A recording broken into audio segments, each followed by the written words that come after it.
Nidalee, the bestial huntress. Far, far from the harsh deserts of the Great Sai, over savanna plains and mountain steppes, lie the great jungles on the border of Ixtal and Sharima. Swathed in mystery, they are home to wild, fantastical beasts, and dense forests blooming with life. But while there is overwhelming beauty to be found there, danger and death lurk nearby in equal measure. No one knows how Nidalee, in the form of a cub, came to be alone in the heart of the jungle, but it was her cries echoing through the trees that captured the attention of the jungle's fiercest cats, the parka. A mother, roaming with her cubs, approached Nidalee. Perhaps it was her scent, or a mother's intuition, that led the great cat to accept this strange kit without hesitation, half leading, half dragging her back to their den. Nidalee was raised in the company of the parka, who treated her as one of their own, a creature of the jungle. She grew up playing alongside the other cubs, learning to hunt with tooth and claw and to stalk the jungles for her prey. She grew into her role as a member of the pack and as a capable huntress.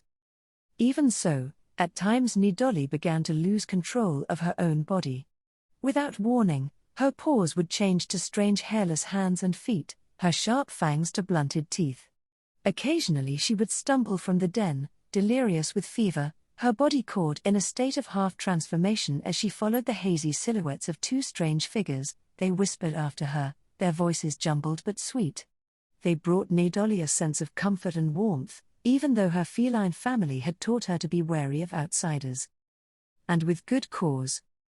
It was at the height of the summer rains when she first encountered the Kialash. These vast iron hunters ranged into the forests every season in search of prestigious kills and trophies to show their prowess. Nidalee's mother tried to chase them away, but fell, wounded by their blades and spears. But before the Kialash could finish the aging wildcat, Nidalee lunged from the undergrowth, howling with grief and rage.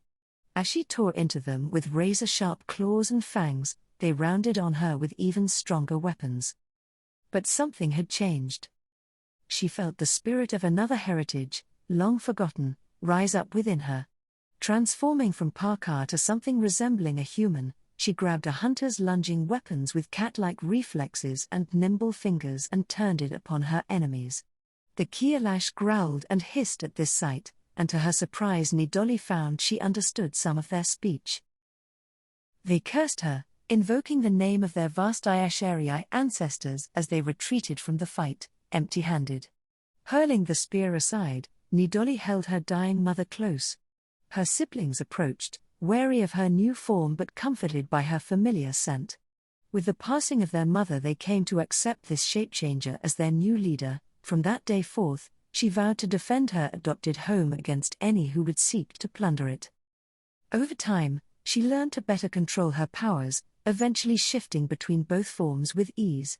She also became more adept with her new form, learning to take advantage of her surroundings while building traps and weapons unknown to the parka, crafting healing salves from honeyfruit, and utilizing seeds and flowers to protect and illuminate her territory.